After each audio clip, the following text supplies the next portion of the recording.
The David Pakman Show at davidpakman.com.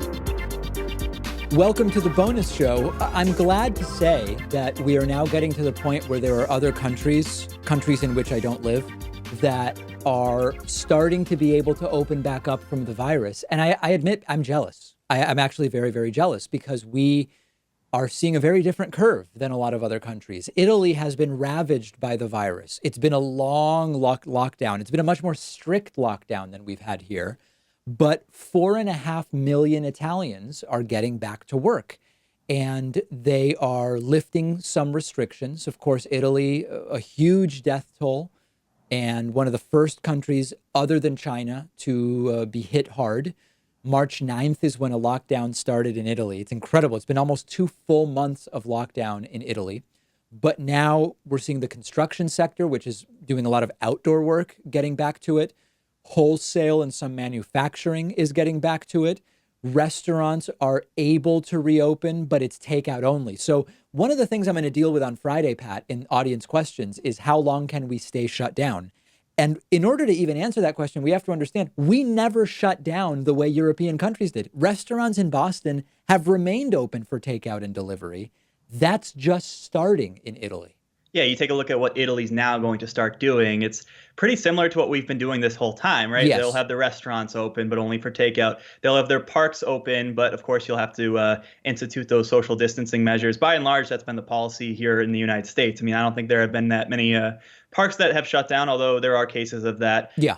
And then, of course, in Italy, now people are going to be able to move beyond 200 yards from their home, which is, of course, a restriction that we never had here. Yep. But regardless, even though they're easing up a bit, I mean, that's good. That shows that they're moving in the right direction and they're doing so responsibly. They used to have close to 1,000 deaths a day in Italy from the coronavirus, and now it's down to about 200. So it does point to them being allowed now to start going back to normal, start opening up society again. As long as they're cautious about it, it seems like the right move. What scares me is that Italy, after all of this, is going back to the measures that we have kind of had throughout. And it makes me wonder whether our measures were even strict enough to really deal with this. And we're going to see, we've seen a dip in deaths and we're seeing the trajectory improve in a lot of states. We're actually doing pretty well now here in Massachusetts, but it scares me that we may never have done enough. Yeah, and in Italy, I know that in the very first few days, they had just like a northern part of Italy shut down. Right. And then very soon after, that shutdown went nationwide. We never went nationwide. No. And of course, we have a much bigger country. We have a country that's rural in many parts. So, maybe you didn't have to completely shut down the states in the middle of the country. But the fact that we just never had this nationwide policy and we had these different staggered approaches to it leads me to believe that our reopening process is going to take a lot longer because, as we've said so many times before, if the red states and the smaller states aren't very responsible and they open up too soon, people are going to travel from those states to the blue states, the cities, and that's going to delay our reopening. So I think when we look back at all of this, we're going to say, many of these European countries, they had a difficult time at first. Certainly they had their hospitals overrun and they were in a difficult spot, but they wised up and they were able to deal with it a lot better than the U.S. was and get it over with a lot quicker than the U.S. did. Well, what seems to be happening based on the data is that places like New York and Massachusetts, these are the two I'm most closely looking at the numbers for, and California, because my brother lives there and I have a lot of friends out there. We seem to very clearly be on the right side of this thing. Massachusetts saw the new case growth rate drop from about 10, 8, 7%. Over the last week, it's only been about 3%. Yesterday, it was only 1.4%. That's really, really good. Deaths are dropping dramatically. We may be in a position where on March 18th, Charlie Baker, our governor, can say, here's 5 things that we can start doing. Restaurants can do, outdoor seating only with space, whatever, right? I don't know. But if you look at Texas, for example, yesterday, Texas had more new cases than Massachusetts for the first time since day one. We're 2 months in, right, Pat? Yesterday, Texas had more new cases, but they're only testing 1/3 as much. In 10 days, if Massachusetts keeps going this way, and I hope that we do, and Texas keeps going the wrong way, and I hope that they don't, but that's what the numbers say, we may have dramatically different situations again, but they will be reversed this time.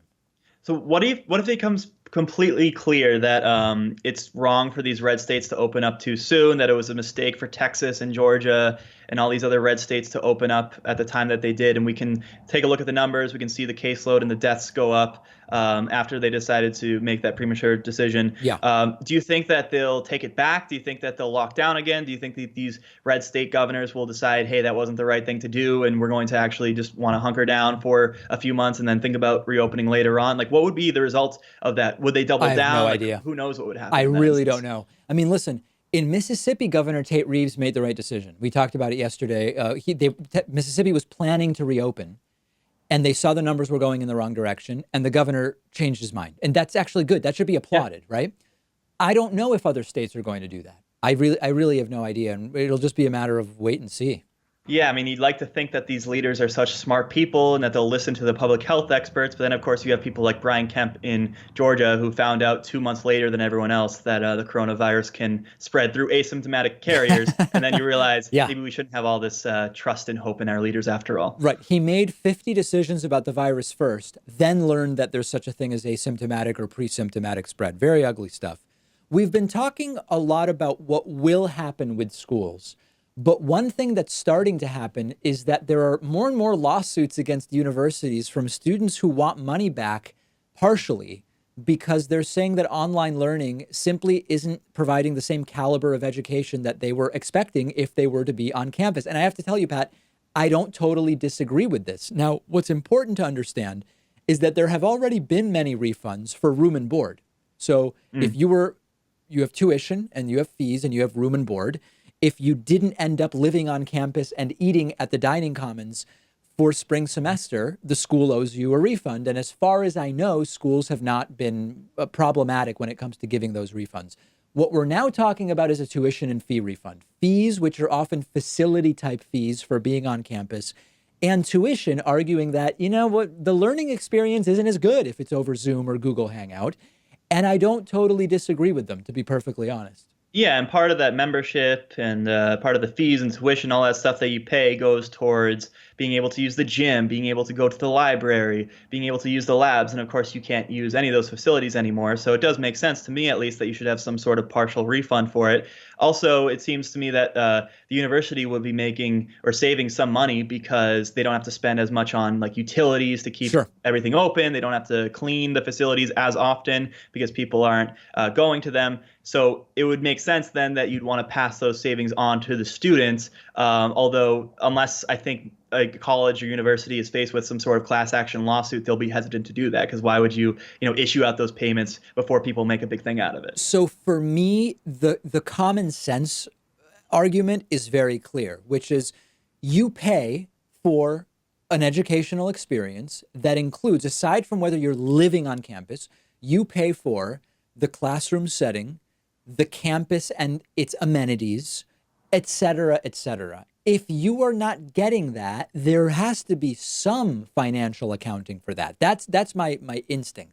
Now, the courts are going to be in a position to decide, is there essentially a difference in value from the online learning versus the in-person learning? And if you're a court, again, to you and I, it might be intuitively obvious that the answer is yes, there's less value in the online learning.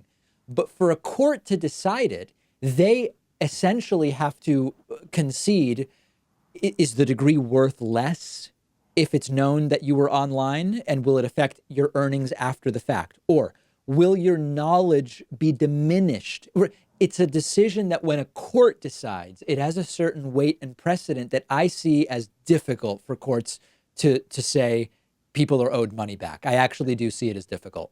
I feel like certainly the in-person learning is better than the online learning because even if you're some sort of like liberal arts student where you don't need the labs and some of the facilities that they have at the campus, you still get a lot out of participating in the classroom setting and, like the critical thinking skills and the types of things that go along with sort of being in person with people, like debating skills, all that stuff that's going to improve. So I think you can make the case with sort of like liberal arts degrees that the education experience isn't going to be as good if it's online. But I think you can much more easily make the case when it comes to like the sciences. Like if you're a Yes. biology student right now, certainly you can get some stuff out of the textbook, but you really got to be able to be in the lab, testing things on your own. That's how you Absolutely. grow as a student. So I think for those majors, it's going to be a lot more straightforward. There are 25, 26 lawsuits right now. We'll see what comes of them. So we talked on the broadcast show today about whether there is a realistic chance, not that the coronavirus was a man-made bioweapon, but that it was being researched at this level 4 biosafety lab in Wuhan. Now, as of right now, my position is that is not what happened. But if you are going to make any argument, it is not backed by data that it was a man-made bioweapon deliberately released. It was being studied at this lab and maybe an accident took place. Even without accounting for that, there's a new report circulating in China that anti-Chinese sentiment is at its greatest level in a very, very long time. In fact, at its highest level since the 1989 Tiananmen Square crackdown, which caused global implosion of Chinese reputation. And China now, according to this report, is essentially bracing for, Pat, what may be a coming wave of anti-Chinese sentiment, which could have cultural implications, it could have business implications, and political implications. We can say a lot about how Donald Trump talked about the China virus from day one. This is way bigger than Trump, and this is not really about Donald Trump. And I want to be clear about that. We do plenty of criticism of Trump. This is bigger, and there is no question that there is a global feeling that the wet markets absolutely have to end forever. And even if, just imagine that we learned that this was being studied at the level 4 lab and it escaped, so to speak, accidentally. China is going to have some serious problems to deal with for a long time. Yeah, and of course, Trump is talking about imposing additional tariffs on China. That's not going to punish China. It's going to punish American companies, as we've discussed many times before. What would hurt China is maybe sanctions, and that is being talked about. I don't know if like the international community at large would have the authority to say, okay, China, you got to ban these wet markets. We're just not going to have it anymore, because it seems as though it's creating these diseases that are destroying so many people across the world. Well, remember, not creating them, but maybe creating a place where they can spread is important to say. Sure. Yeah. I don't want to make it sound as if like there's any agency involved here. It definitely was by accident.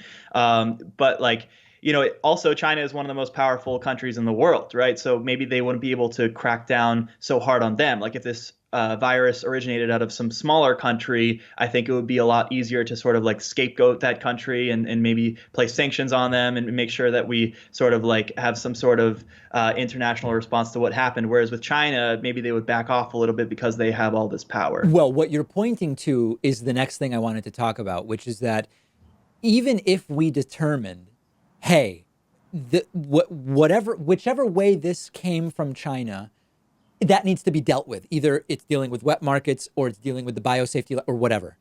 This is a perfect opportunity for cynical actors who simply want to go after China for the purposes of geopolitics to slide in very, very casually and maybe be able to sort of dole out punishments that maybe are not actually proper given what it is that took place once we determine that to be. So I think it's important not to understate the opportunity that this also creates for anti-China diplomats to just try to justify their actions, even if it's a separate issue from the virus itself. Yeah, the U.S.-China tensions existed long before the virus, and maybe they could use this as a reason to, who knows? Certainly like change our supply lines and change over how we conduct business with China, Sure. But maybe even more so, maybe some people are going to push for some sort of Cold War or some sort of hot war with China. I don't know. I think I would imagine that for the most part, the relations between the U.S. and China will continue as they have been, where we're not going to like face any sort of like nuclear holocaust or anything like that. But I think they are going to get more tense. I think the best way to prevent escalations would be to remove Donald Trump in November. Quite frankly, I think that would actually, I know that there are people who love to talk about, Hillary was going to start 5 wars and Biden wants to start war. I actually think that our relationship with China would benefit dramatically from Biden or Hillary over Donald Trump. Doesn't mean they would be perfect, doesn't mean I would agree with everything they do, but the Trump fiasco has been so terrible for American businesses and farmers and so on. I think we stand to benefit from that dramatically. Very big announcement, and I want to also clear some things up for people. So, unless you unsubscribed, you are on our daily newsletter where we say, hey, here's a new show, check it out. And that's usually a signal to our members that you can log on to the website and watch the bonus show and the full show and all of that stuff. Yesterday, we switched over our newsletter service from Constant Contact to a service called Substack. I love Substack. I'm subscribed to a bunch of Substack newsletters. I've been in touch with them since December. We finally have made it happen. What I want to clear up is when you get these Substack mailings, they say, this is the free newsletter. You can become a supporter by clicking this link. And I got a few emails from people who said, David, I'm a member though. Why does it say this is the free newsletter? Number one, these are totally different things. You are a member on the website for content, or a patron if you're watching on Patreon. And that is for the full show and the bonus show. That none of that is changing. The newsletter is going to be offered in its free daily format. But in the next month or so, we are going to be rolling out sort of like a premium newsletter service, which will be, I'm calling it, Pat, like a written digest of the daily show. It's not going to be the full daily show in print, but it's going to be kind of like a written digest version for people who prefer to read more than watch or listen. Is that fair? Yeah, a great piece of literature for people to read every day. We're looking at maybe like 2 paragraphs per story that we do on the show, something like that. We'll have to take a look at what it ends up being. But yeah, very, very exciting stuff. And I love the look of the newsletter too. Yes. I'm very excited about that. I like how the layout is done. So the messaging to our viewers is, if you're listening to this bonus show, you are either a member or a patron, you're fine. Nothing has changed. When you see that thing that says this is the free newsletter, don't worry about that. This is a new opportunity for people, if they want to have a premium service, which is $5 a month or $30 for the year. We have seen a clamoring in the online space for stuff people can read. Some people just prefer to scroll through text on their way to work. Remember when people went to offices, remember that? Or whatever. So that's what we're providing, and it's a separate thing people can sign up to. davidpakman.substack.com is the website if you didn't receive this yesterday. Or you can also sign up on davidpakman.com. Separate thing, but exciting, and I think it'll be a cool new offering. Yeah, very exciting, and a lot of changes going on with the show these days. There's a lot we're unveiling. We've had a lot of time to think during this coronavirus era, and we've thought about how to improve the show. So that's a good thing. My fantasy is, and I hope it's not just a fantasy, is that we were a caterpillar. I think you're going to like this, Pat. We were a caterpillar until the coronavirus. And when coronavirus hit, we cocooned, so to speak, and we now are in the chrysalis stage. And when coronavirus goes away someday, we are going to emerge like a butterfly, much more physically attractive and orange in the case of a monarch. No, I'm sort of joking, but I'm being serious, which is we now are really evaluating, like, what are the elements of the show that make sense and the elements that are antiquated, the systems that are inferior, better, whatever, social media presence and all of this stuff. And we're making changes because it feels like a good time to do it. And then hopefully we will kind of like be set up for the post-coronavirus phase to do even better. That's my goal. Yeah, and luckily these changes really aren't taking anything away from anyone. If anything, it's adding to the experience because we have a longer show now. We have the text form of the show that you'll be able to read and sort of like digest. I mean, like, it's not as if we're adding all these changes, and because we're adding all these changes, we have to take certain segments away from the show or get rid of the bonus show altogether. We're adding here, we're not subtracting. Nobody loses anything. This is not zero sum, we are adding. All right, that's it for today. We'll talk to everybody tomorrow. The David Pakman Show at davidpakman.com.